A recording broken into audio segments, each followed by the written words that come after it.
Hello everyone, and welcome to another beer review. Now, oops, bit noisy. We're doing a beer. Oh, it's supposed to be from Yorkshire, but by the name of it, you think it was kind of born and bred in Cambridge and London. Anyway, today we're doing, ah dear, Monty Python's Holy Grail. Is it? Is it really? Is it the Holy Grail? Now, no surprising that this is a black sheep product. Anyway, I've been trying to avoid doing this. I've seen this many a time and I just kind of walked past it and purposely ignored it. But then I thought, sod it, at some point we're going to have to do it, so I've bitten the bullet. Just because I don't really particularly like these kind of collaborations and things like that. I feel that they don't really bring anything to the table. Good example is Trooper with Iron Maiden and Robinson's Brewery.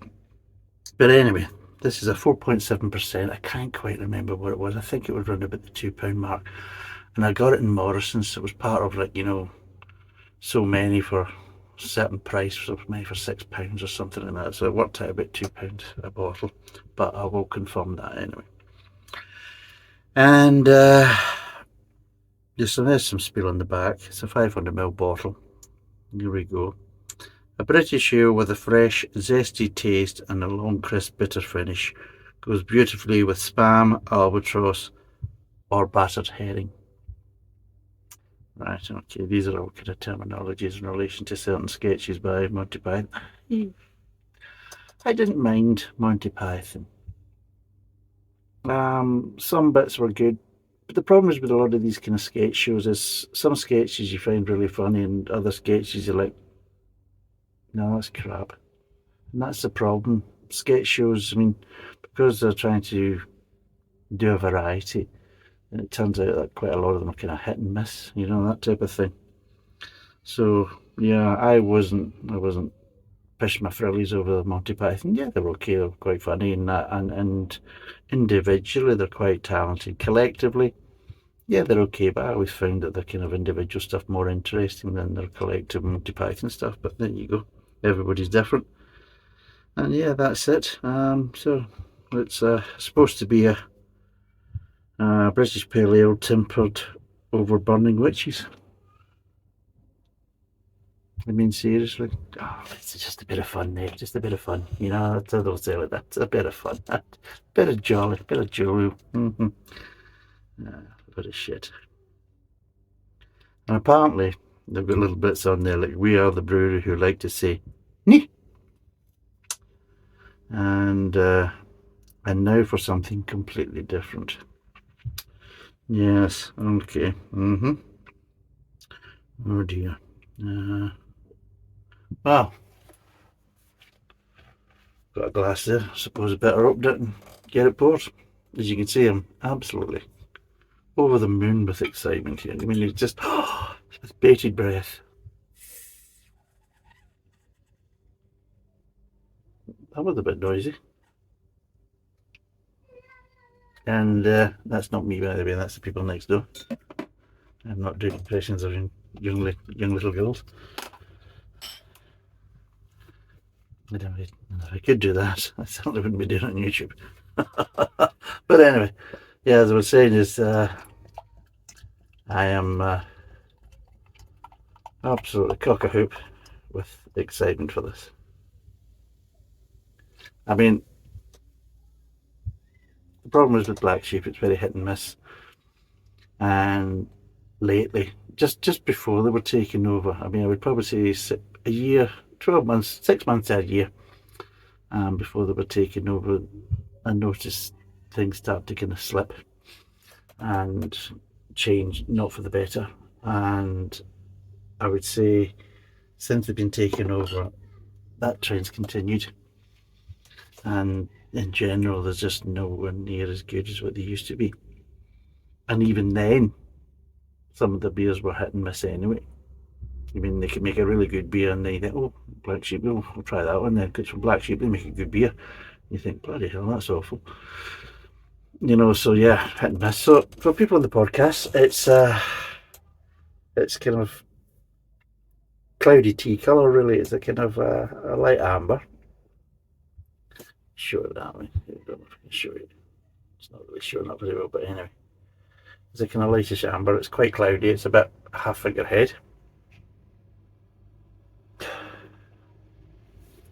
Now, some strange things, same smells I'm getting. I'm getting kind of syrupy smells. When I say syrupy smells, I'm talking about it's kind of smelling a bit like golden syrup. That you get over here in the UK. Try to think of something equivalent. Maybe corn syrup is probably a kind of similar one you get in America. But yeah. And I'm getting maybe slightly banana kind of tones as well, which is a bit strange. Because if I'm getting banana tones, that's esters. It's causing that. Pears and banana tones are usually esters. But yeah. Yeah. And that's really it. I'm not really getting any kind of, seeing it zesty and that, I'm not getting any citrus at all. Just getting little hints of golden syrup and very, very slight hints of something that it reminds me of bananas. It's not heavy in any way of smelling bananas, but I'm just getting little kind of hints of what I would construe as being slightly banana-like. Right, let's see what it tastes like. Turned out nice again.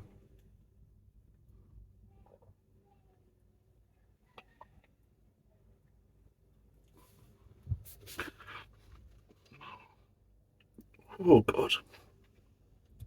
Oh.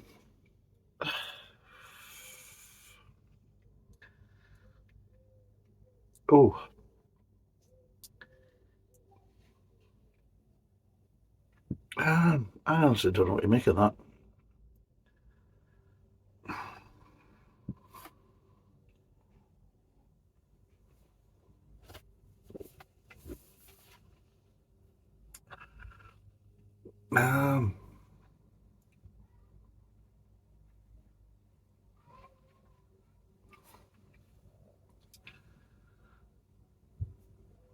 There's nothing really there. That's probably the best way to try and describe it. I was sitting there thinking, how the fuck am I going to describe something that's not really there? By saying it's not really there. There's no real, there's a little bit of sweetness, but there's no real proper flavours there. It's all like little accents.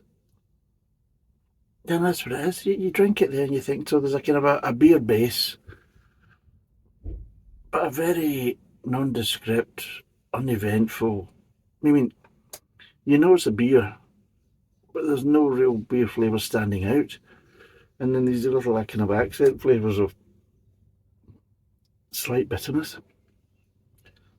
A little bit of kind of caramel and toffee, but overall, it's just devoid of flavour.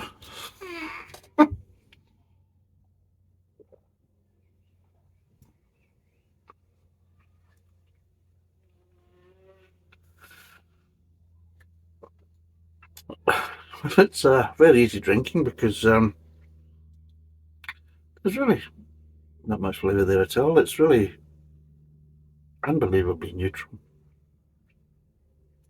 I mean, I'll be totally honest. A supermarket owned brand lager has more flavour than this. And that's watery piss. I mean, this is the thing, that it's not watery. There's a body to it. This is what I'm thinking. I mean, you've got beer, you've got a bit of body there and everything else, but you've got no flavours that really go with it. It's just neutral. It's a perfect beer for people that don't like beer. It's like having the Ministry of Funny Walks, but the legs are tied together and they're all sitting down.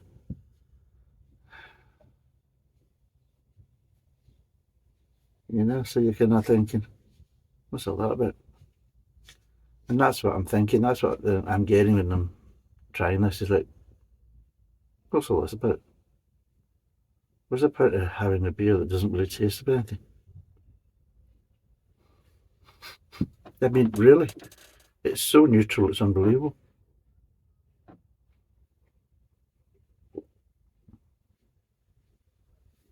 Nothing. And as my mouth gets more acclimatized, it's not as if the flavours are maybe growing or developing. They're going the other way. They're becoming less and less as your mouth gets acclimatized to it, to the point is that it's just nothing there.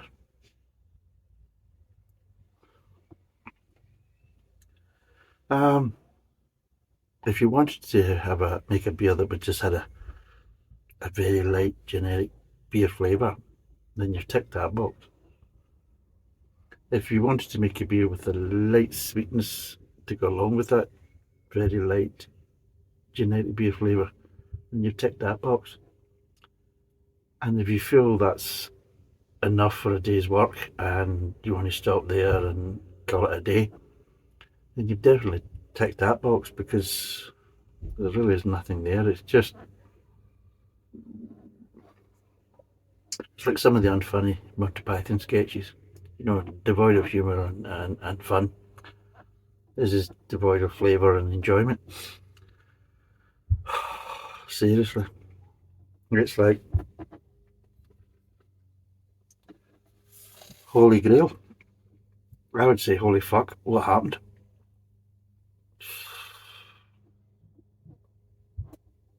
I mean, I can't even break down the flavours, because there isn't really any flavours to break. I mean, seriously, if like that, there is just a kind of generic beer flavour, and that's it.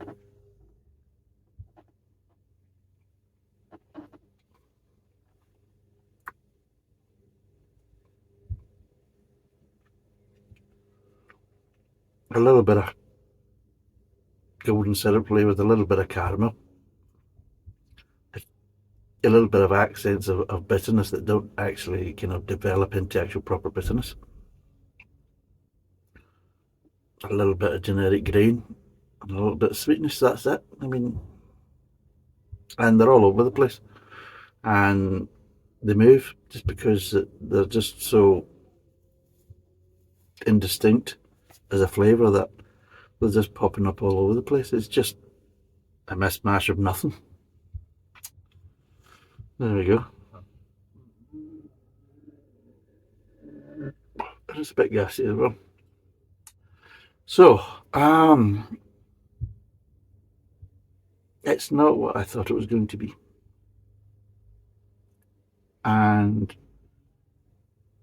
in a way, that's probably worse, because it's just nothing, really. It's a non-event. So, what would I give this out of 10? Not much, really, because there's just nothing there to kind of give awards for. I mean, it's easy drinking. It's 4.7%. It's unoffensive, but there's nothing there. It's just very kind of bland and generic. No real flavours that stand out. Very boring and uninteresting. So if you want a beer that's not going to kind of be too heavy in the taste buds, then this is right up your alley. If you're looking for a beer that doesn't really taste of anything, then this is right up your alley. If you're not really a big fan of beer flavours, and you want to try a beer that isn't too kind of flavoursome, then this is right up your alley.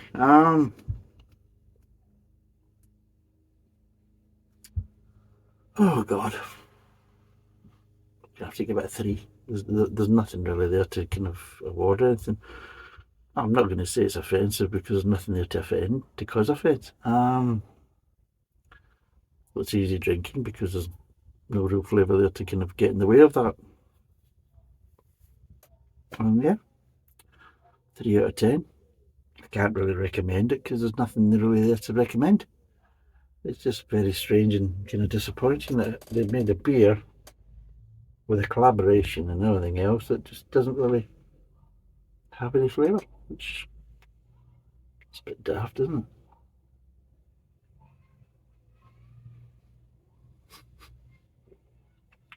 No? Good. Yeah. So anyway, 4.7%, it's 500ml. It's a non-event. And that's a bloody farmer's going past there. Must be doing the first cut of silage or something like that, because I think, well, like buggery. Which is good. Adds a bit of excitement to this review, doesn't it? So yeah, 3 out of 10. Yeah, it's just a non-event. Just a waste of a good bottle, in my view. So yeah, 3 out of 10. Thanks for watching. Cheers. And bye for now.